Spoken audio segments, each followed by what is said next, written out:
this grand plan with Trump, and we talked about this, to basically economic sanctions. Who knew economic sanctions work very well? So like the Iranian economy is not doing well either. Anyway, let's watch this video here. This 30 seconds. Right, here we go. Right. US President Donald Trump has again reiterated that the US would strike very hard, as he put it, if Iran begins killing protesters. Human rights organizations say more than 30 people have reportedly been killed. The matter of the fact, all these methods or applications that have achieved is to just make the situation worsen. We have seen the size, the volume of the protesters has grown. And it seems for now, at least, they have no desire to sit back or go back home. All right, so evidently those are the tame ones. I see the other videos of it where it's like I know, but these people they're seeing a way out of because, and a lot of the older Iranians remember how society was. Right. I saw in the 50s and 60s. Yeah. Well, it's this is what's okay. Let's say it this way: you have society there, and people here are complaining about America. So. Yeah. You know, the thing is, we have the problems that you hear on social media. Oh, we've this is that, and everything. These are the complaints of people with not real. I mean, the complaints you hear on social media are the complaints of people without real problems, because people with real problems, they're not crying about this, that, and the other thing.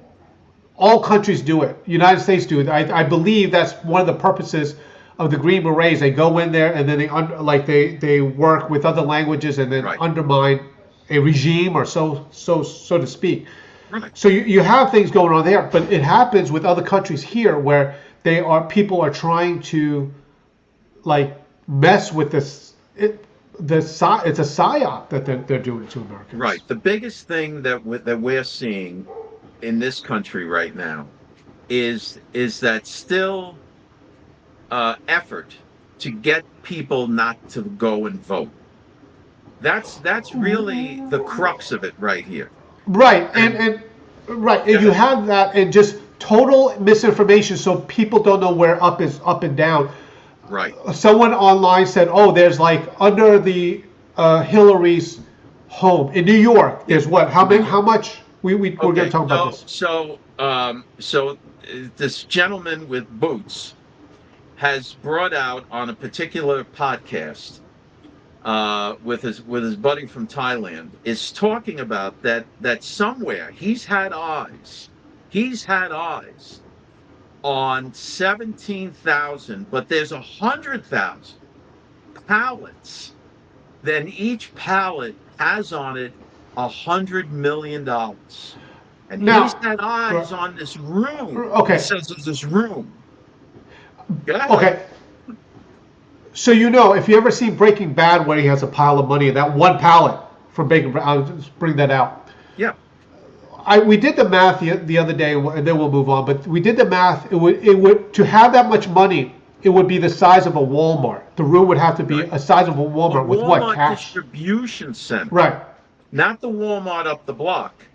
A Walmart distribution center is what would be needed to house that kind of that sum of money. Right. So you see, once you dig into the truthful details, and you start examining all of these, I don't want to call them conspiracies, but all of these lies, you start to realize, that's not even possible.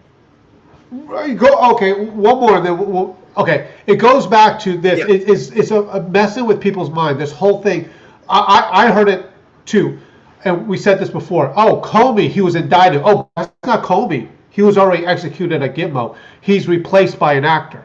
The guy is 7 foot tall, so you got to find an actor 7 foot tall that looks exactly like him to pretend to be him to go to jail. The actor's going to go to jail. It's not him. It's going to jail because the real Comey was already executed. That is like the bonkers.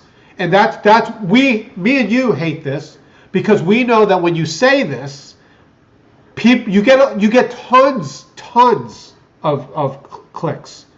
But why couldn't they have just replaced Aaron Rodgers when he was faking his ankle injury with the Jets? That would have been good. I would have accepted that and fully.